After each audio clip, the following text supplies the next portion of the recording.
Hmm. Uh, huh?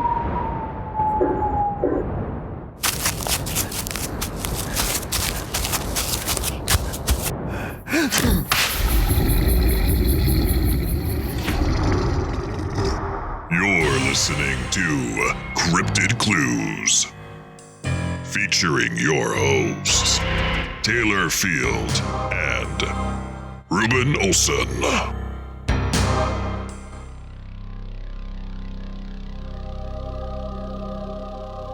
Hello, ladies and gentlemen. Welcome back to another episode of Cryptid Clues. I am your host, Taylor, and today we're going to be diving into crop circles. But before we get into that, a couple of plugs. You can find us on our website, CryptidClues.ca, our social media channels, Cryptid Clues on Twitter, YouTube, and Facebook, and you can find us on Patreon, where you can get ad-free, exclusive early episodes. Additionally, you can send us an email, cryptidclues@gmail.com, if you want to say hi, have anything you want to ask or chat about. Be happy to take your message. Additionally, on top of all that, again, I just want to reiterate a huge thank you to all you guys. I keep sounding like a broken record at this point, but the show is growing, the fan base is growing. I'm meeting so many new people, talking with new people, and just learning so many different things. And it's just been fantastic to go on this journey and have you, if you've been here all along or you're just jumping on the ship now, it's been great. And, we're happy to have you with us go through this. So it's fantastic. Me and Reuben, we got a few really cool things in line. We got some concepts for some episodes that we want to do, and then we have some other designs for episodes that we want to do. So it's just a matter of pulling the plug and executing it and just trying to work it into our schedules, because we think that you guys will really enjoy it. We're trying to reach out and see who else wants to come onto the show and share experiences or chat. And so it's just it's been a crazy year, and I didn't even realize we hit our 1 year. It just seems like time has gone by so fast. And me and Reuben now have been doing this for a full circle around the sun, and it's been absolutely fantastic. So again, thank you from the bottom of my heart, bottom of Reuben's heart. Just it's been good. So stay tuned, because we have a lot more content that we're excited to be dishing out for you guys. But without further ado, crop circles. We, for the most part, have all heard of these occurrences, right? You see them represented in many medias, but what's really going on here with them? It's the ultimate question, really. So let's see what we can explore today to shed more light on the matter. Now, what are crop circles? Basically, a geometrical pattern, not limited to being circular either, and of course, are more visible when viewing from up high or in space, and they're often always found in cultivated crop fields. Such crops can include wheat, oats, grass, rice, corn, sunflowers, barley, and rye. And there's many more on top of that. Now, some sources claim that the first crop circles actually started to appear as early as the 17th century. I did find mentions dating back further to the 15th century. Now, of course, many people back in the day may not really bother to report on crop circles, hence why our records can get a bit hazy going that far back, especially if we look even further back. But that doesn't dismiss them from happening, beyond more centuries into our history. Once crop circles became more well-versed into the public, people started to preach conspiracies, magic, and science. But one of the more prominent and recent concepts is that they are messages with embodied warnings, or simply a method of communication. Crop circles have been reported from across the entire planet, on all continents and in all countries around the world. So I'm going to put crop circles into 3 categories to start: human-caused, alien-caused, and supernatural-caused. So we're going to start with the human-caused, and the most obvious component, hoaxes. Whether you're trying to create one for the sake of art and creativity, or purely for the joke, South England has become what some call it the world capital of crop circles. The month of August specifically is the height of the crop circle season, where on average there'd be about 30 crop circles appearing yearly, 80% of them alone in Wiltshire. Now, Wiltshire isn't only noticed for its crop circle phenomenon, though. It's rich in pre-Roman archaeology, and most importantly, the home of Stonehenge. But that's a topic for another episode. Looking back at the hoax component, There's one such man by the name of Dave Chorley, who reigned from Winchester in Hampshire. Now, Dave Chorley was the culprit of hundreds of crop circles with the help of his friend Doug Bauer. This was back in the 70s and 80s. They did this for over 10 years. And essentially, they would venture out at night to the countryside, and they'd use a plank and a piece of rope together to assist them in making a variety of different shapes. And this happened all throughout both Wiltshire and Hampshire. This information was eventually revealed back in 1987. I think Dave Chorley's son came out with some of this information. And yeah, it's just over 10 years of fooling people. And it's worth mentioning as well, a lot of farmers didn't enjoy this, whether it was hoax related or something from beyond. Just the fact that their crops would be getting destroyed, it would just really tick them off. And not just like a small patch, but like large portions of the property crops just being, squashed. So I understand the form of anger that these farmers would be associating with this. However, in present day, let's get back onto the main topic here. We have a man named Colin Andrews. He is a cereologist and the author of the book Circle Evidence. He basically claims that about 80% of crop circles are most likely man-made, but the remaining 20%, well, those are likely caused by some higher force. This is an analogy that I often enjoy telling people, and I often end up repeating on this podcast. And for your benefit, I'm going to repeat it again here now anyways. So let's say 99.99% of sightings are fake.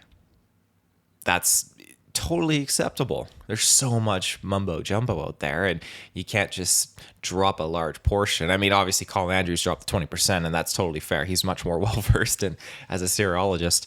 I'm just using mine as an example. However, you can't ever dismiss that 0.01% chance that someone has actually seen something, which could very well be the real deal. I just think it's absolutely awesome, and no one can dismiss that. No one can say it's 100% not real, because things are always subject to change. Things are always being newly discovered and learned, and this world is always full of surprises. So nothing's really for sure or for certain. But to note on the term cereologist, it's someone who actually studies crop circles and particularly believes that they are not man-made or formed by other terrestrial processes. Now, I thought this was kind of interesting to include. I did find a guide, however, on how to make a crop circle. It's condensed into 5 easy steps, and who knew it was actually that simple? So step 1, you choose a location. Okay. Step 2, create a diagram of the design. So you need to go in ahead of time. This is kind of like working as a designer, essentially. You need to know what you're going to be creating, your art. You're an artist. Step 3, once you arrive at the field, you measure out the circle using ropes and poles. Step 4, one circle maker stands in the middle of the proposed circle and turns on one foot while pushing the crop down with the other foot to make a center. And step 5, the team makes the radius of the circle using a long piece of rope tied at both ends to a 4-foot-long board. One member of the team stands at the center of the circle while the other walks around the edge of the circle, putting one foot in the middle of the board to stomp down the circle's outline.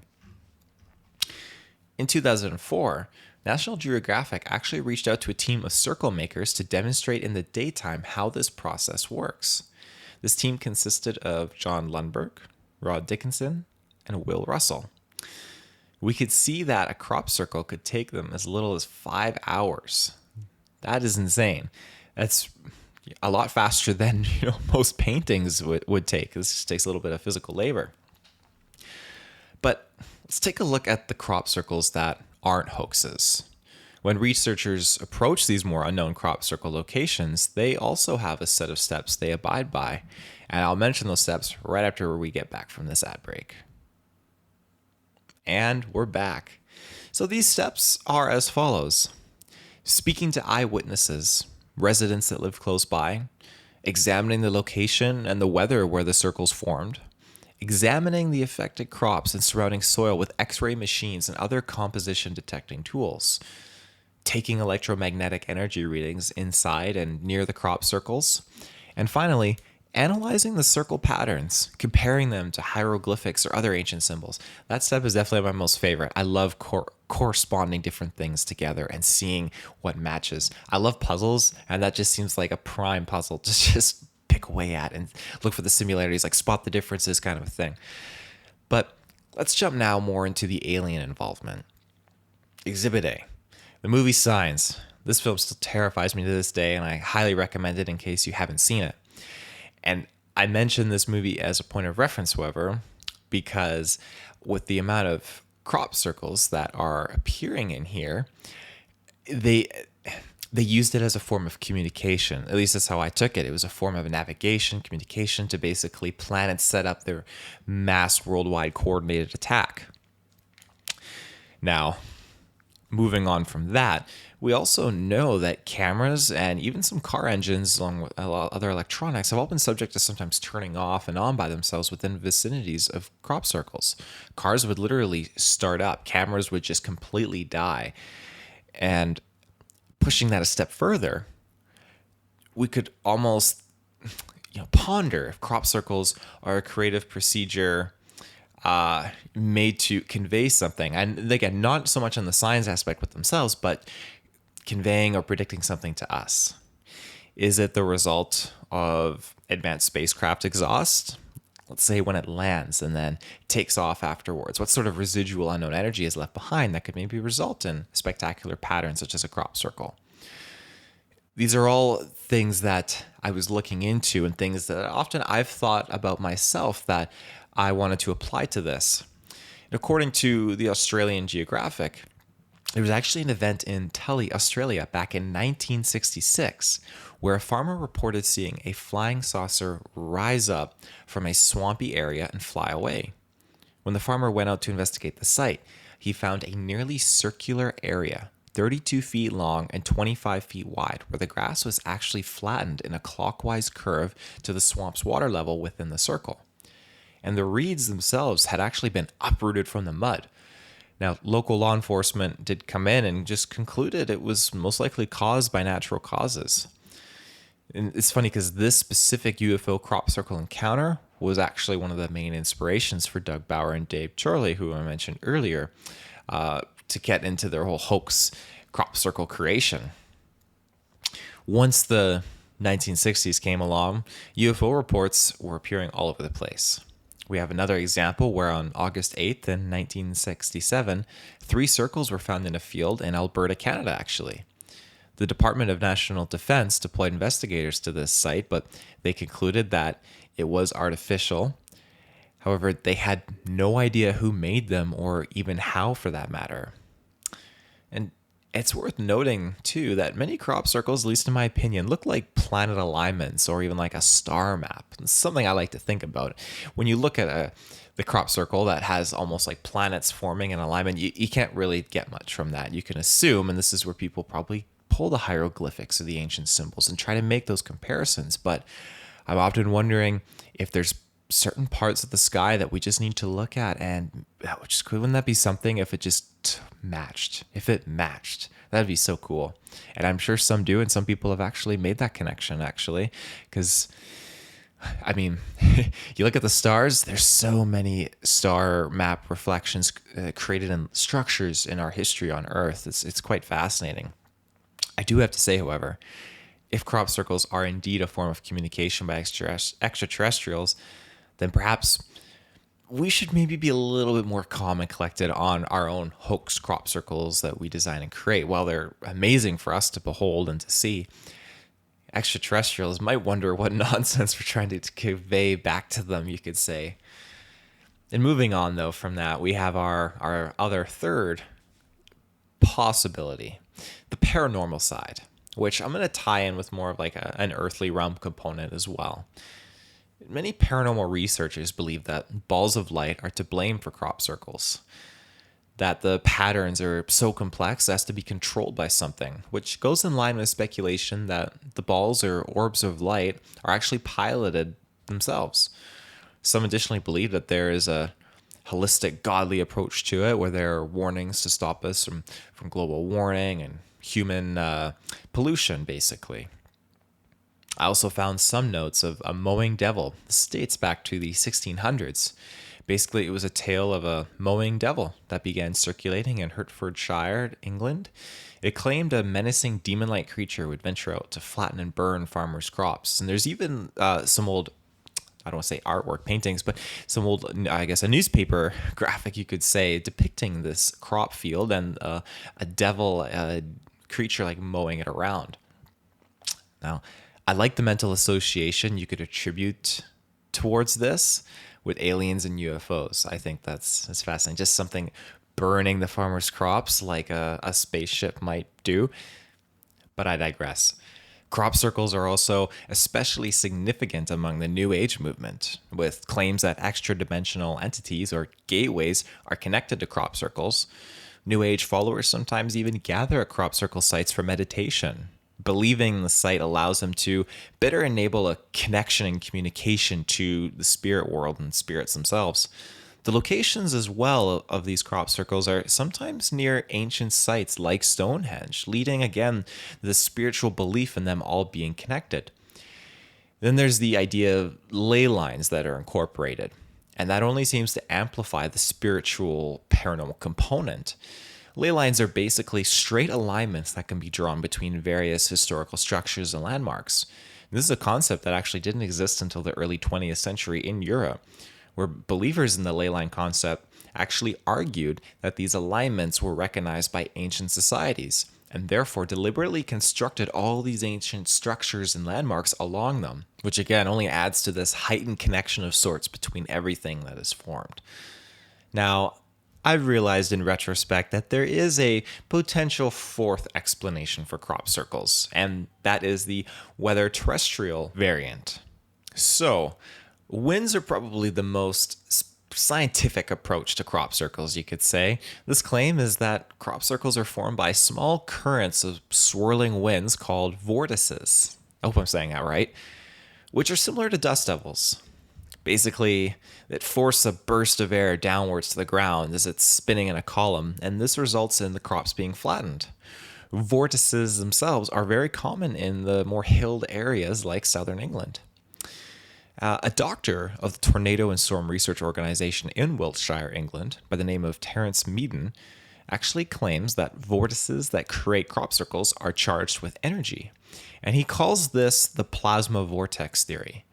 So when dust particles get caught up in the spinning, they become charged by the air, and they actually begin to glow slightly, which again is the scientific approach towards why people may see UFO-like glowing lights associated near crop circles.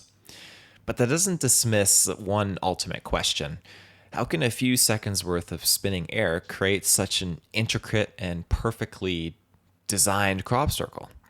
Now, this next terrestrial belief is more associated with the paranormal New Age concept, in my opinion, but it's believed that Earth creates its own energy that forms the crop circles. A possible form of Earth energy that could accomplish this is electromagnetic radiation. Scientists have actually measured strong magnetic fields inside of crop circles, and quite often, when people walk into the circles, they claim to feel a tingling sensation in their body. In the 1990s, an American biophysicist named Dr. William Livengood learned that the crops in the circles were damaged in a similar way as if plants were heated in a microwave. He proposed the idea that the crops were being rapidly heated from the inside by a form of energy. And then other researchers out there have also claimed that the energies come from beneath our feet, like in the soil. Now, I have a semi-detour here, but rest assured, it's associated with crop circles. It's something I looked into when I was much younger, and I did a small book report on it for school. It's the Arecibo Message. And Arecibo is how I've always pronounced it, but you could also call it Arecibo Message. I don't actually know the proper pronunciation. So Arecibo it is for today. If you are unsure what this is, basically it's an interstellar radio message carrying basic information about humanity and Earth that was sent out to the globular star cluster M13 in 1974. It's about 22 to 25 25,000 light years away from Earth and is one of over 100 clusters that actually orbit the center of the Milky Way galaxy. It is even visible just slightly with the naked eye on very super clear nights. So, while being more of an experiment than a true attempt at communicating with extraterrestrials, this message, regardless, was broadcasted into space in a single sequence via frequency-modulated radio waves. This message is still traveling at the speed of light and will take at least the full 25,000 years to arrive at this star cluster. By that time, the core of M13 will actually no longer be there. It'll have shifted out of position, sort of like if you've seen Stargate, for example, where all those combinations to open the Stargate would work at one point. Now, you have to take into account that the galaxies and the universe it's all in constant motion, so you need to redial that phone number. So if we send off this message in this linear path towards this cluster, 25,000 light years of travel time, oh my goodness, yeah, if things are going to move and you're going to have to resend that message. Essentially, though, there were 7 parts that were encoded into this message. The numbers 1 to 10, the atomic numbers of the elements hydrogen, carbon, nitrogen, oxygen, and phosphorus, the formulas for the chemical compounds that make up the nucleotides of DNA, the estimated number of DNA nucleotides in the human genome, along with a double helix structure of DNA, the dimensions of an average man, along with the population of Earth, a graphic of the solar system indicating which of the planets the message came from, and finally, a graphic of the Arecibo radio telescope along with the antenna dish's dimensions. This is where the message was protruded from. This whole message consisted of around 210 bytes. That's super tiny. But again, I always found it scary how detailed that information was, especially floating in a linear path of space. Hope like a ship wouldn't fly in between its destination and us and pick this up and have less than savory intentions with planet Earth. But I digress again. Here's the kicker. The Arecibo answer. Just flat out, this was a hoax created by people nearby. Basically, they imprinted into a crop field their own type of crop circle, which appeared to be a near replica of the original Arecibo message. A lot of data represented in this design seemed to be the same. However, the chemical compounds were changed to from carbon to silicone, and the DNA diagram had been changed as well.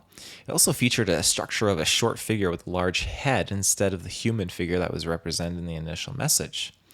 The Arecibo telescope was actually replaced with a crop circle that appeared in the same field 1 year prior. So there definitely was some things going on, but this particular event was a hoax, and it was a well-played one at that. But it was something I always found fascinating, and I thought that it was such a fun thing to occur, and at the end of the day, it doesn't detract from that message still being out there. So in conclusion, that's all the facts I have on crop circles for today, though, and I hope I was able to shed some light on this whole crop circle phenomenon for you guys. Ultimately, we still don't seem to know officially what is causing these occurrences. We have the usual suspects, the hoaxers, and maybe it's just Earth phenomena or whatnot, but do you believe it's aliens? I find myself being in that 1% to believe that it is. The reason behind it is something I don't know if I'll ever be able to stand on that hill and die on, because is it communication? Is it warning? Is it exhaust residue kind of imprinting into the ground from ships taking off?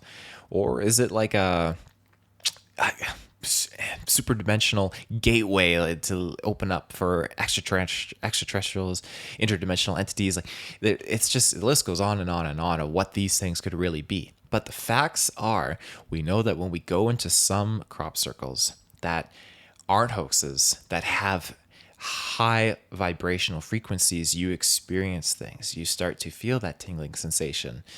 So there is something going on, and it is something with a lot of power that is happening across the world, on every continent and in every country. And with that, I'm curious to know what you guys all think. So if you do have any input or you want to let us know, CryptidClues@gmail.com is our email. Again, you can find us on our social media channels, Twitter, YouTube, and Facebook, and our Patreon. We get ad-free exclusive early episodes, as well as our website, CryptidClues.ca. And without further ado, we're going to close this episode out now. So thank you again for tuning in. And remember, stay safe and take care.